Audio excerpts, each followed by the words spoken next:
DeSanto Propane is 4 generations strong as a trustworthy, family-owned business with unmatched customer service. Go online at DeSantoPropane.com for more info or call toll-free at 1-800-752-4574 today. Since 1937, the difference has been DeSanto Propane.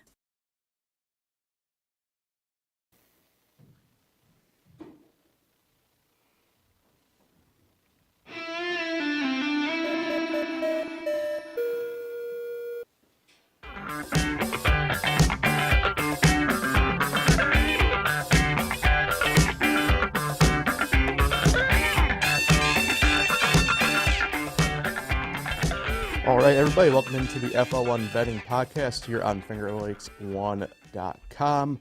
I am Paul Russo. Welcome in, everybody. Earlier than usual this week. That's all right, though, as we get ready to dive into Week 7 of the NFL and Week 8 of college football and postseason baseball, WNBA finals, golf, hockey, NBA next week, chaos everywhere, betting opportunities abound. Guys, it's been a pretty interesting week. We'll get into some of the headlines, but first, why don't we jump into our bet cards from last week, shall we? And there we go. Jim, you're back in the positive. You love to see it. I do love to see it. That Denver Charger game was a strange one too. Which, I mean, should have been under. You were all right for a while. Yeah, and then it just got stupid. Yeah. Missed by 2. Broncos scored 16 in the fourth quarter. Right. So why don't you just give me the win on that? I wish I could. Iowa football strikes the podcast again, but this time it's with me. Washington just blown out, frankly, by the Iowa offense of all things. Yeah, the Iowa offenses. I thought about taking the over in the Iowa game this week. I mean, we'll wait and see if that's one of my 3-star picks. But I should also point out that Texas game was my stone cold lock. It was. When I give a stone cold lock, basically you can go take it to the bank. Yeah, that was spot on for you there. And then Colorado State over San Jose State.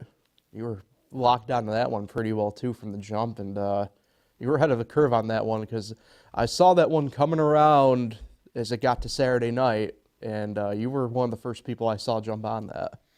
Well, I might be sticking with the college the way it's going with the pros, although Kyle seems to have the NFL figured out. Yeah, Kyle, 3-0. Yeah. How about it? It's nice after a 1-2 week. I think the only scare really was the Bills. I knew Cincinnati was eventually going to pull away. I mean, man, that Sunday night game, though, was boring. Yeah. Cincinnati and Giants. But, yeah, good week, and hopefully I can repeat it. Yeah.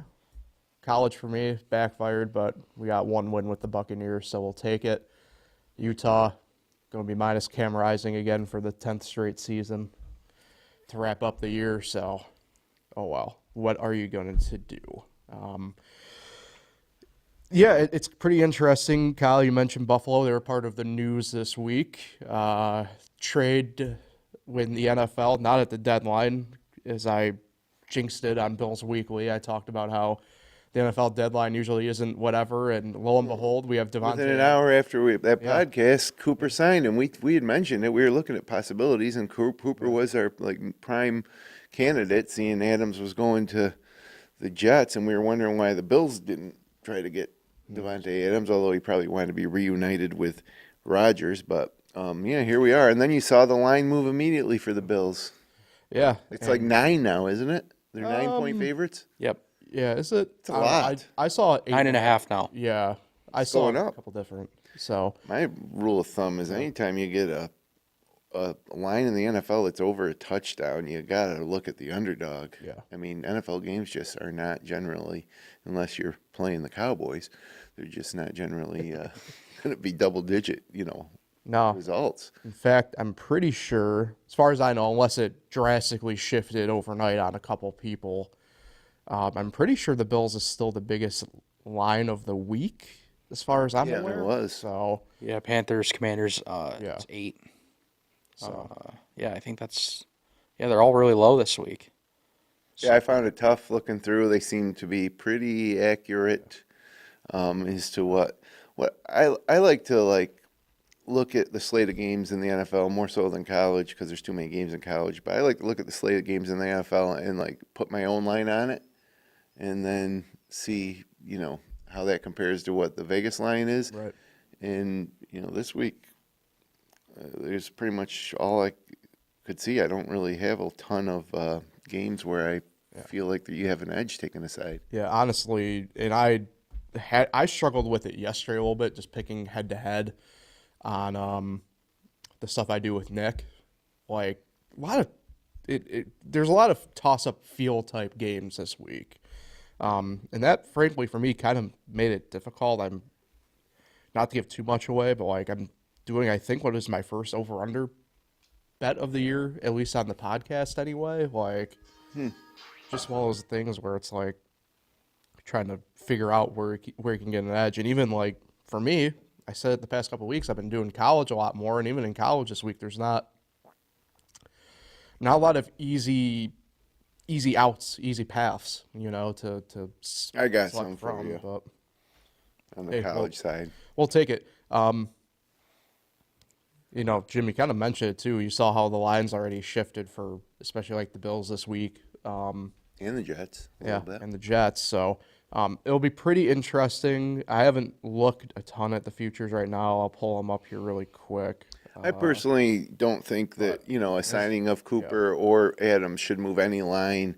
I mean, if anything, it's causes a little bit of disruption. I think like the real impact will be in like 2 or 3 weeks once they get acclimated. But, with Aaron Rodgers and Adams, imagine Adams line up across from Garrett Wilson. But they're still the Jets, like, I mean, That's fair. like, are they all of a sudden going to become an prolific offensive, team? Yeah. One guy is not going to change the team. But I think the addition of Cooper for the Bills will have even more of an impact because the Jets already had receivers. The Bills had nothing. And that, if you get Shakir back healthy and then Cooper's line up across from Keon Coleman, I don't know, man. I think that could really change the game for the Bills like immediately. And open things up for the other guys to be open. Yeah. I mean, they're going to be especially focused. Coleman. They're going to be focused on Amari Cooper downfield, and next thing you know, you got Khalil Shakir running through the middle. Yep, Kincaid. Hopefully Coleman can. I was looking at. I should maybe pull it up here. I will real quick because I did some future bets in the preseason player prop season long, and I'll just run through them here if I can log into my account here real quick. Because I looked at them last night for the first time since the season started. Let's go here. Okay, we'll start with. Okay, so I did a 6-pick parlay, $20 to pay $600. George Kittle over 5 touchdowns on the season. That one's looking pretty dang good. Yeah. Terry McLaurin over 5. I think Kittle's already got 5. Yeah, Terry's got 4. And McLaurin's got 4. Jackson Smith Ngigba for Seattle over 5.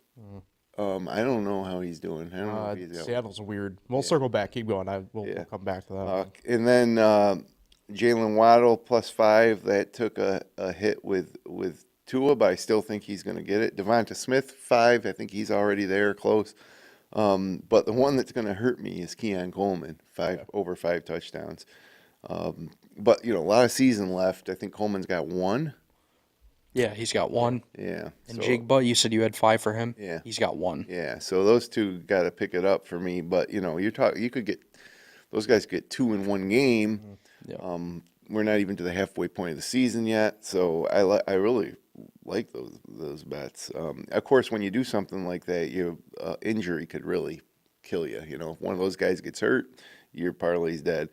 And then I did a 1,000-yard rusher parlay, 6 picks, about the same. I think it was $10. This one's a little less.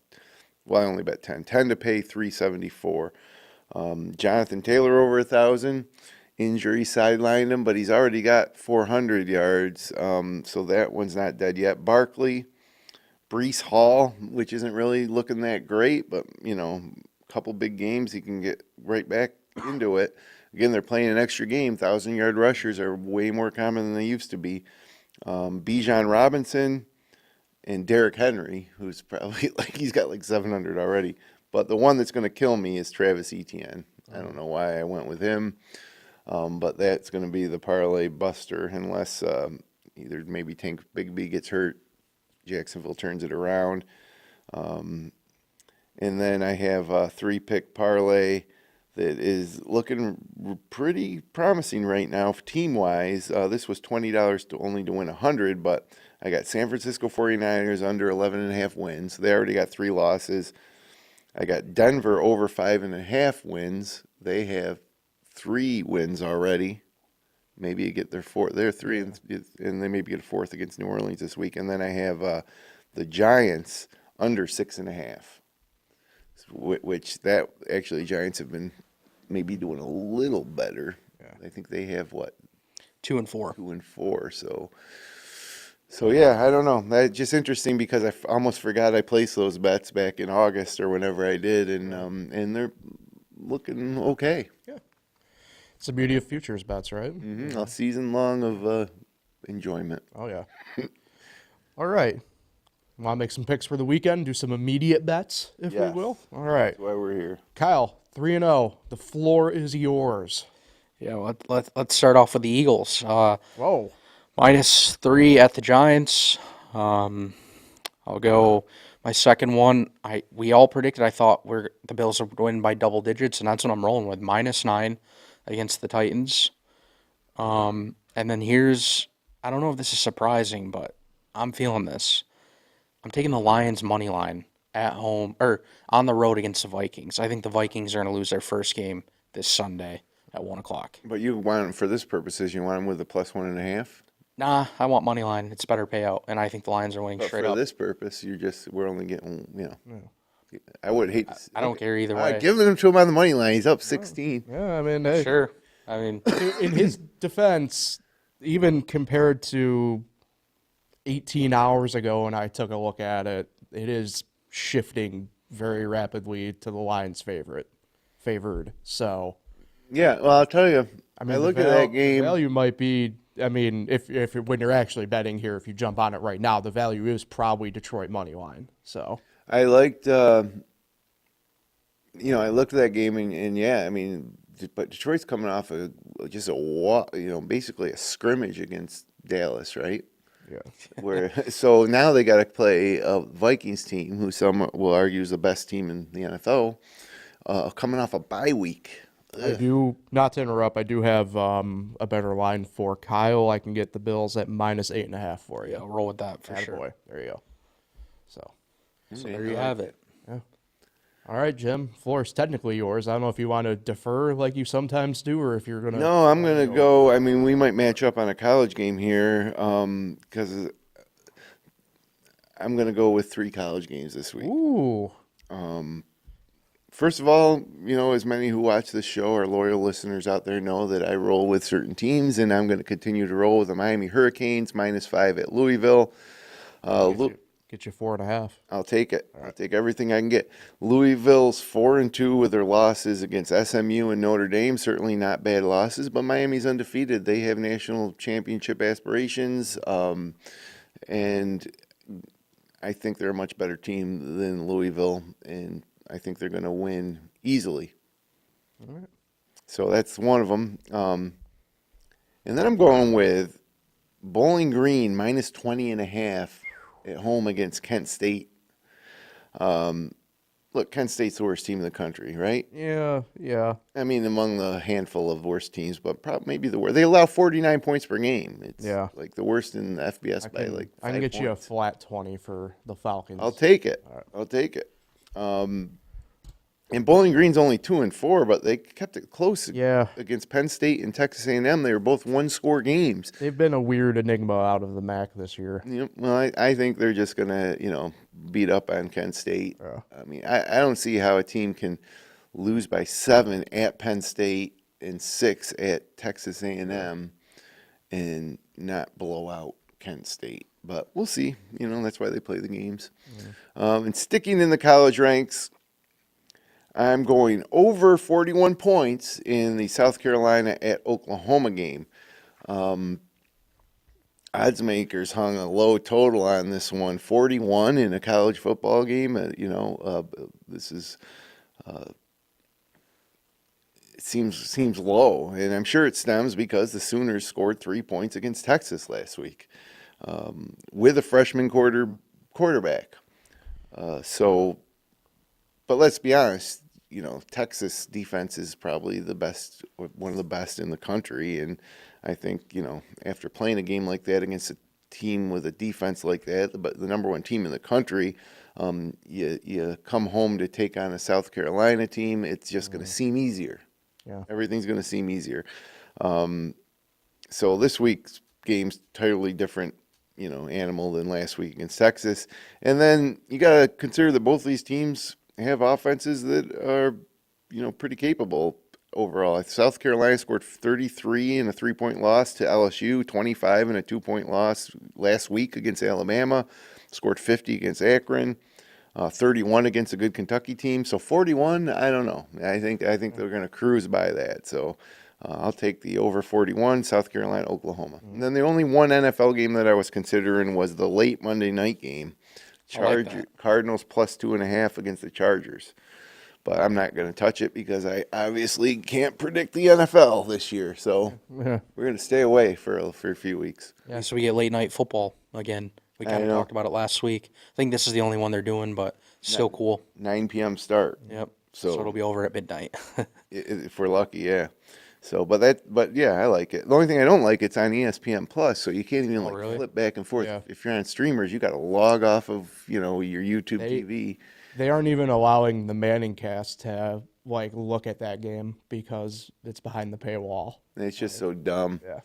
And it tries to pick up subscribers for ESPN Plus, which is only $5 a month. I'm a subscriber, but I don't like the fact that I'm gonna, unless Kyle's got his TV, wall of TVs in his basement, he'll have it up too. But I'm going to be watching on one TV, and that means I got to log off of YouTube TV, log on to ESPN Plus, load the game just to switch between them, and that's what's annoying. Wait, it says it's up to $11.99 a month? I didn't even know. I just pay for it monthly, and it comes out automatically. What, ESPN Plus? Yeah, it says $11.99 a month. No, maybe they've been secretly. I've been a subscriber for years, and I never noticed. Yeah, I didn't know. I thought it was $5.99 the whole time. Certainly not. I don't know if it's worth $11.99. Is it the bundle, the $11.99 one? As of October 17th, the subscription costs $11.99 per month. For just ESPN Plus. Just ESPN Plus.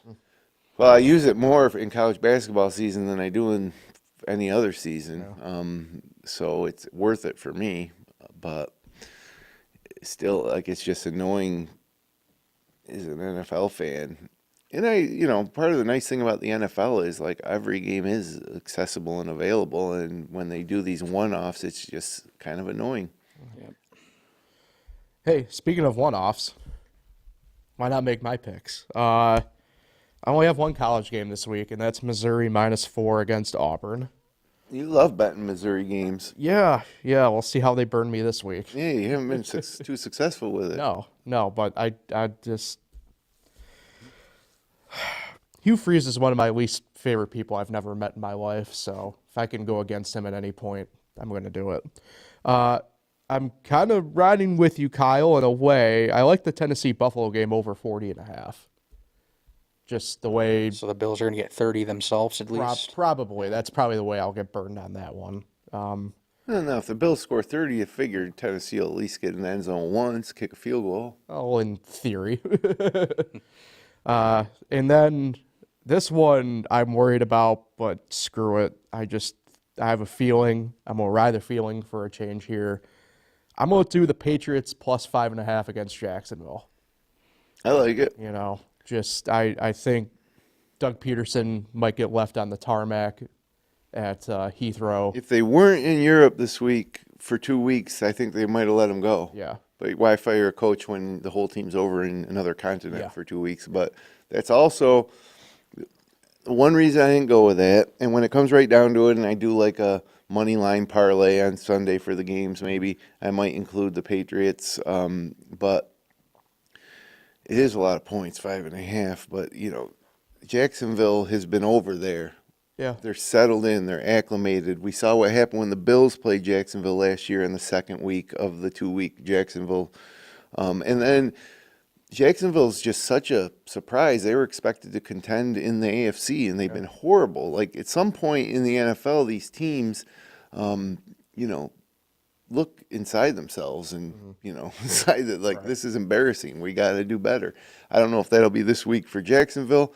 Andre Cisco, Syracuse Guy. grad, you hear what he said?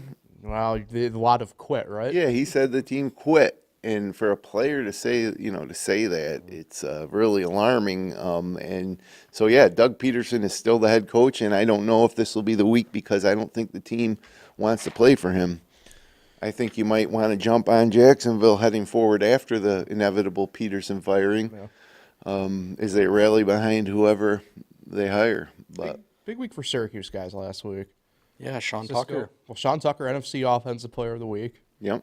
Cisco got the first interception for the Jaguars all year. Yeah, I mean, David Tyree was honored at the Giants game. it's true. Forgot about that. Trying to think of what other Syracuse things happened. Zaire Franklin had another good game, tackling like 8 people. Yep. Nice win against NC State in terms of the actual team, I suppose. Great win. It's all coming up Syracuse. And Ohio State losing was just the icing on the cake for me personally at this point. Seeing we got their quarterback. Yeah. You don't think Kyle McCord would have won that game for Ohio State last I'll week? tell you this, Kyle McCord wouldn't have slid and lost track of time. I know Right, that. right. Yeah, it's funny. Good. You love it. Yeah. I love it. But yeah, it's what was I gonna say? Oh, Sean Tucker. Yeah. Now, he's still third on the depth chart in Tampa Bay. I mean, it was all garbage time where he lit it up. But the guy, Not the first guy. touchdown. Well, that's true.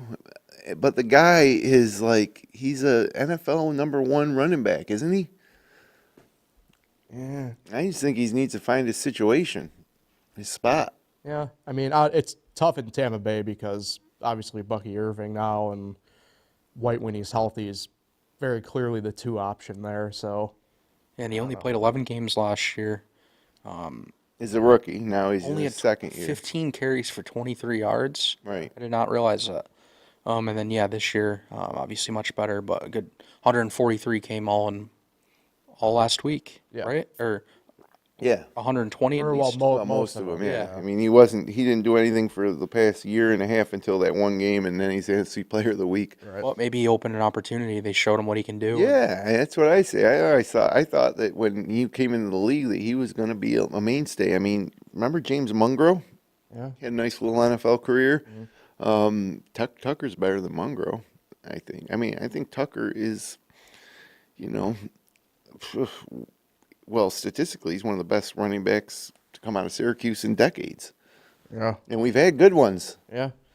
So I don't know. Now he gets to wear 44. Yeah, I love it. I love it. I put him on my free agent. I didn't see who I picked up in fantasy, but he was on my waiver wire list, even just because I want him to. If he ends up, gaining traction and getting regular play with Tampa Bay, Rashad White's injured. I mean, Bucky. I like Tucker better than Bucky Irvin, but anyways, whatever. I love Sean Tucker. Hey, Zaire Franklin wears 44 too. So Yep. Who else we missing from Syracuse Cisco, last week? There's not that many of us left in the league. Marvin Harrison Jr. yeah, yeah. Riley Dixon, punter. He's Yeah, still well, punting. probably the best Denver. putter in the NFL. One of them, if not. Yeah. Sean Tucker's is plus Kingsley- 245 to score. Bet him. Is This Kingsley week? Jonathan still practice squad for the Bills? I don't believe so. Well, so much for that, I guess. I'll check.